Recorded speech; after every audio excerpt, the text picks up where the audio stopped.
G'day Seagulls fans, and welcome to Seagulls TV for another team selection video brought to you by Villy's Cakes. We're off to North Ballarat this week to face the Roosters at Eureka Stadium on Saturday afternoon, and to take us all through it is football manager Chris Dixon. Chris, a forced change this week with a suspension.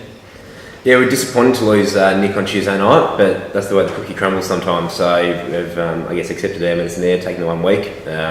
But as I said, it's a good opportunity for people to step up in his absence. So we've seen sort of Sean Ty play a really critical role for us in that when he assumes that number 1 ruck duty. So he had a couple of really good games in the Foxtel Cup last year. It was also best on ground against Sandringham in our last game of the home and away season last year. So when he assumes that role, he does sort of take on that extra responsibility really well, and he's obviously going to have a really big battle on his hands this week. And more good news. Good news instead of the bad news to start off with Jacob Chisari making his senior debut. What can you tell us about him? Jacob's a player who I've been sort of tracking the last few years. He was one I had on the radar very much so last year, and we're pretty optimistic we were getting him actually 12 months ago. But he went back and had another year in the TAC Cup system as a 19-year-old. Morris medal winner in 2013, classy midfielder, really good on both sides of his body, and also got that flexibility to sort of play forward and also play on the outside a bit as well. So he's one who's really impressed over the pre-season. He's going to be certainly a player to watch, and I think he's going to be a player that our supporters enjoy watching as well. You mentioned the sort of positions he plays. Where do you sort of see him lining up specifically on Saturday? Yeah, look, certainly going forward, look, he's going to be a midfielder. There's no doubt about that. But I guess obviously coming in now, and obviously we've got a lot of other midfielders in form, like Ed Carr, Willie Wheeler, Giles, Adam Mark on. So he's probably going to play a bit more on the outside and also up forward. But certainly he'll be having his sort of spurts through the middle as well. And when he goes in there, we'll certainly be able to see his attributes and what he can produce in terms of his clearance work and also his ball winning ability. Now, our opponents, North Ballarat, a pretty strong side to play over in Ballarat. They're 1-1. What do you see as being their sort of major strengths, I guess, as a football club? Certainly they're really good in the way they control the football. Their foot skills are really exceptional. They play their ground really well up there. I think last year when we played them up there, they had something like 130 marks, which is something a figure we're certainly trying to reduce this year. But the way they do control the football and get the game on their terms is certainly an area that we need to watch. So our focus is obviously going to be playing the game the way we want to play it.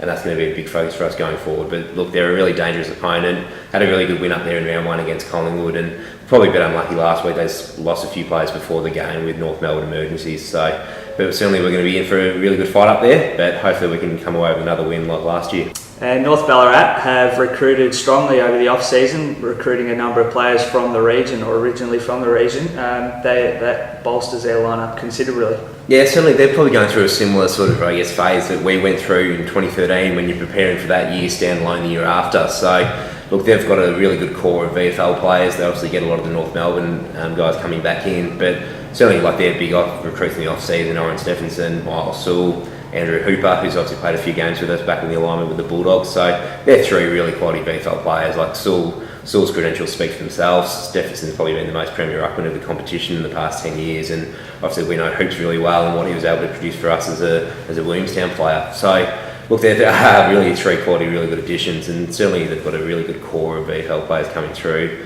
Guys like Hoy, Nick Rippon, who's been in fantastic form, Lockie George, another really strong VFL player. So we know what to expect from them. They are a really good quality VFL side, so we're going to have to be on their best performance to go up there and get the result. Certainly shapes to be a big contest out there at Eureka on Saturday. Just a few housekeeping things. We do have a supporters bus running on Saturday, leaving from the Seagulls Nest here in Newport at 11 a.m. So tickets for that are $15 for the round trip, and you can get them in the office or by calling 93910309. And we've also got our upcoming round 4 President's Luncheon against Port Melbourne, where guest speaker will be Drew Morfitt, the AFL commentator and radio personality. So make sure you book tickets there, as they're selling very quickly at the moment. So I think that'll just about do us for this week, Chris, but best of luck on the weekend, and hopefully we can continue this winning run. Cheers. 1 p.m. start as well this week, so make sure you get there and cheer the boys on. Absolutely. See you guys next week.